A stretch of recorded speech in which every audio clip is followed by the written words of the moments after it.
the questions in the offseason about late in the season about who would come back, who would be here.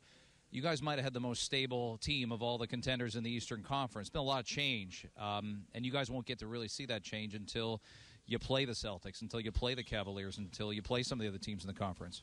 Yeah, that's the beauty of it. Everything you said.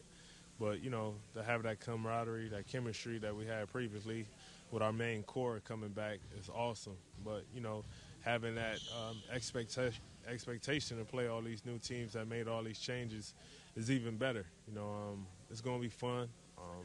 As a competitor, it's something you look forward to, and, start tomorrow getting ready for everything.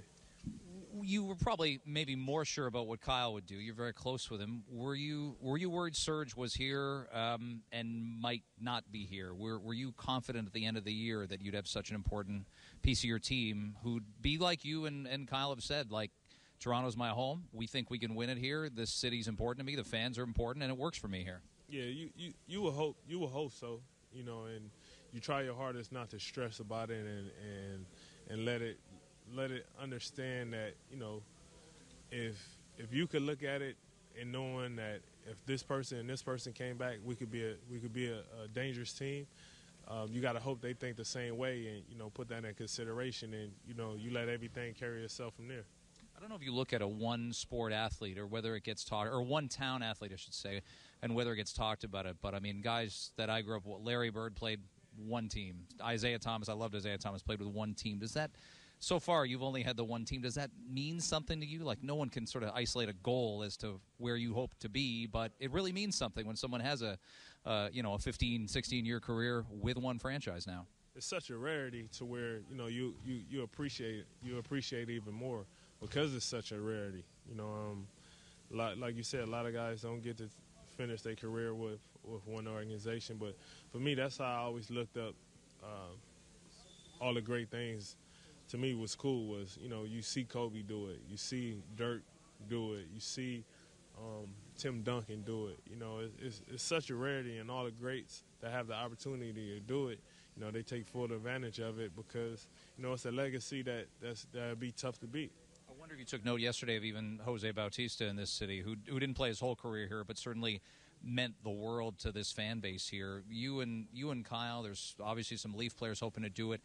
There's some MLS players hoping to do it. It's really something when a town connects with a star athlete, and there's a give back. There's a relationship almost, and you must feel you have that here now. Yeah, because when you somewhere long enough, it becomes more than just what you do on the court. Like I said, I was 19 when I was drafted here. I was just a kid, didn't know much. Now I have two daughters. And my oldest daughter is 4. So the whole city see me grow into a kid and into a man, a father, to a basketball player, everything. So it becomes bigger than basketball when the whole city get to see you grow. Now, do the younger players ask you what that's like? Does a DeLon Wright, does Norm, does Pirtle say, yeah, I mean, it's tough it's really hard in this society we're in because everybody's made a decision on somebody after seeing them play 10 games or seeing them play a single season. Yeah, but they always joke about it, saying I was here. I've been here so long. I was here with Vince. I was here when we played in the Rogers Center. Stuff like that. They try to put over exaggerated the joke and everything. But like for me, it's a cool thing. To be able to do that, to hear that.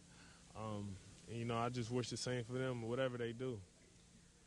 People have talked about the emergence of C.J. Miles being here. What are your early impressions? What did you think when you heard the trade? You'd certainly gone up against him lots in Toronto, Indiana games. Oh, yeah, for sure. It's great. One of the best shooters in the league, experienced veteran, a guy that been to the playoffs, understand what it takes to win. To have that on our team is definitely big. I'll ask you about L.A. The Lakers might be a bit of a different team to play this year. You only play them twice, but a lot of talk about Lonzo and how he'll be. And knowing your history with the Lakers and loving them growing up, it might be a little different feel in Staples Center than it's been the last couple of seasons maybe. Oh, yeah. It's great for them fans to have that type of energy, circling again. It's big. At the end of the day, it's L.A. It's hard to not have the L.A. show in L.A. So But anything they can get up to and rave about is awesome for them, and so we'll see how it turns out. Last thing, the fans have obviously, really taken to this team, and there's been so much success. It's now to the point where it's almost established that you guys will be a good regular season team. You were here, like you said, when you got drafted. It wasn't always that way. It was, how are they going to be after 10 games? How are they going to be after 20 games? I think that means you've started to really build a foundation here, obviously. For sure, it speaks volumes, but it's on us to be able to take that next step and understand that, it's not just about what we do in the regular season, but, we got to be a totally better team once the postseason comes. We all had struggles. We all understand what it's like to fail in the postseason. So keep that hunger, that motivation, understanding once the end of April come around, we got to be completely ready.